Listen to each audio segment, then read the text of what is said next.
And the topic of the day, bluntly, it is time to put the finishing touches, the final bow on the college football conversation. If you listen to Tuesday's show, I did give my official picks, but I've just, listen, I've spent the last 4 or 5 days thinking about these games.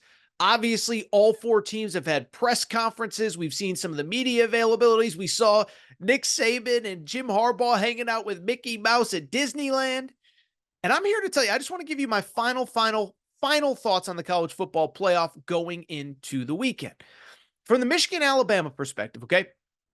If you listen to Monday's show, I said I do like Michigan to win a close, low-scoring game. I think the final score I gave out was 24-21. Well, I've been thinking about this game a lot.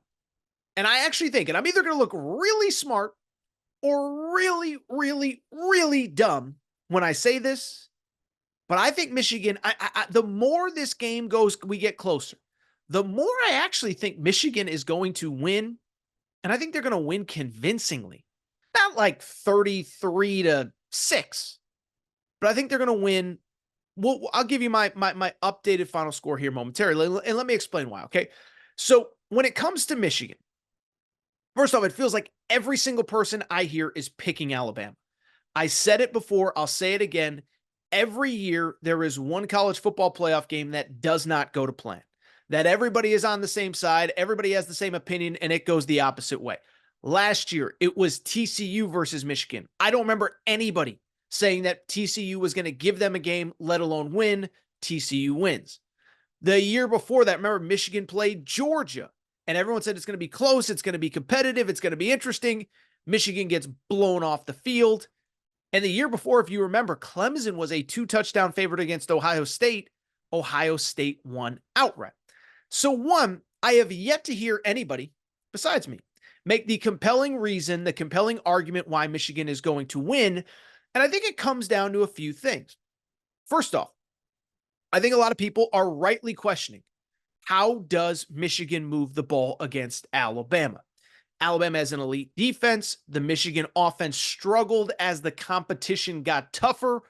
What do they do, and how do they have success, or do they not have success? And I think that's why a lot of people like Alabama, because a lot of people really do believe that Michigan ain't going to be able to move the ball on Alabama's defense. To a degree, I certainly get that. I don't think Michigan has the most dynamic wide receivers. Blake Corum hasn't seemed to be himself, and J.J. McCarthy did struggle down the stretch. But one, J.J. McCarthy was banged up. He's kind of hinted at it. I don't really know how much has come out, but he was banged up late. That's not an excuse. Late in the year, everybody's hurt, but he will be healthier. And I also think it's notable, he did play his best football with Jim Harbaugh on the sidelines. Now, I think you can argue that, well, I mean, he also played his toughest competition without Jim Harbaugh. Was it really Harbaugh, or was it really the competition? Well, I think it's a number of variables. One, I do think there's a comfort level with Jim Harbaugh there. Jim Harbaugh's a former NFL quarterback, a football savant. But two, remember also, when Jim Harbaugh's there, you know what else that means? It means that Sherrone Moore can just go out and coach the offense and call plays. And so now J.J. McCarthy is in his comfort zone. It's easier to talk to the offensive coordinator. The offensive coordinator also isn't the head coach. And so I do expect that Michigan offense to be crisper. And I think it's also worth noting, like everyone's like, well, I mean, Alabama's defense is unbelievable. You understand that statistically, Michigan played the 3 best defenses in college football, not named Michigan, over the last couple weeks, and put up really good stats against them relative to what they gave up all year. Now, listen, I get it. It's the Big Ten. Big Ten offenses, they're not going to be mistaken for Tua and the Dolphins, or Texas with Quinn Ewers, or, Washington with Michael Penix. But think about this. Michigan had the number 1 scoring defense in college football this year, okay? You know who was number 2, 3, and 4? Penn State, Ohio State, and Iowa. 3 of the final 4 opponents that Michigan faced this season. And what I think is worth noting, when you look at Michigan's results, think about this. Michigan put up 26 points in the Big Ten championship game against Iowa. You could say, oh, they stink and da-da-da. Iowa gave up an average of 13 all year long.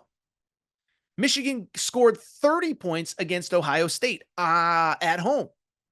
Ohio State gave up an average of 11 points per game. Michigan scored 24 points against Penn State. Penn State gave up an average of 11 per game.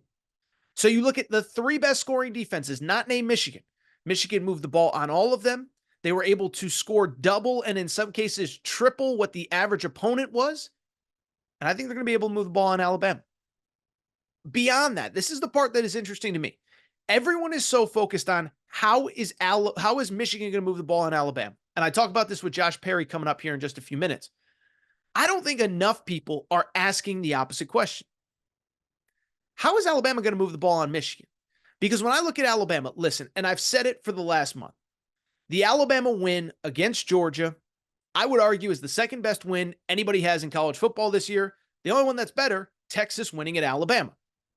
But at the same time, if you go back and you look at the box score of this game, and I know when I talk box score, Alabama fans are going to say, well, Torres, you clearly didn't watch the game. No, I watched every single second. But here's the truth about that game. If you look at the box score, other than the final score, there's no reflection that Alabama should have won that game. Georgia outgained Alabama.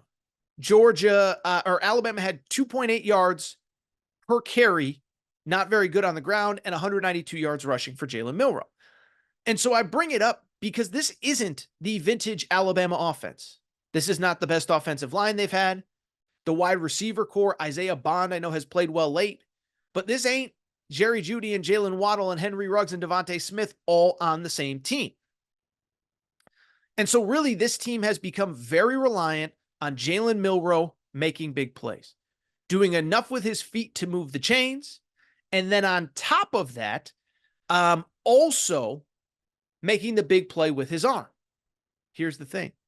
You know whose defense is as good as anybody's at stopping explosive plays? It's Michigan. Now, again, I know you'd argue Michigan didn't play really good offenses this year in the Big Ten. I'm not going to fight that.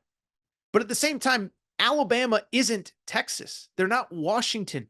They're not super dynamic. They do rely on Jalen Milroe doing enough to move the chains, and then that big explosive pass play, I don't know if it's coming. Michigan was number 3 in the country in fewest plays of 10 yards allowed, and second in the country of fewest plays of 20 or more yards allowed. They don't give up big plays, and I don't know how Alabama moves the ball on them. Finally, we'll just see, Michigan, I think, has played tight in these big games, but I think it's worth noting. Weirdly, I don't want to say the pressure isn't on them because they are still a slight favorite in the DraftKings Sportsbook. But again, everybody's picking Alabama. And it feels like a lot of the dialogue this week has been about Alabama. The Alabama story about how they're not, using their iPads. I think listen, Nick Saban's the GOAT. Nick Saban's the God. Nobody knows more about college football than Nick Saban. But you're screwing up your own team's preparation. That was a weird story to me. Maybe it means nothing, but your team has been preparing a certain way for 13 straight weeks, and they've had success doing it. And now you're going to disrupt it because you think Michigan is breaking into your iPads? I could be wrong on this. Okay, I could be totally wrong on this. And I could sound like an idiot, and people are going to make fun of me. We'll clip this off on Twitter so you can make fun of me if you want. Here's my question, though. Doesn't that kind of sound like your grandpa that doesn't really understand technology? Like I can't put my credit card online. Someone's going to steal my identity. People are going to start charging stuff left and right. It's like, no, grandpa, you can put your card online and we can order order a meal from Papa John's. Like, it's okay. Nothing's going to happen. That's kind of what I feel like with Alabama. Now, I understand the sign stealing thing, but is it, I don't know how to say it.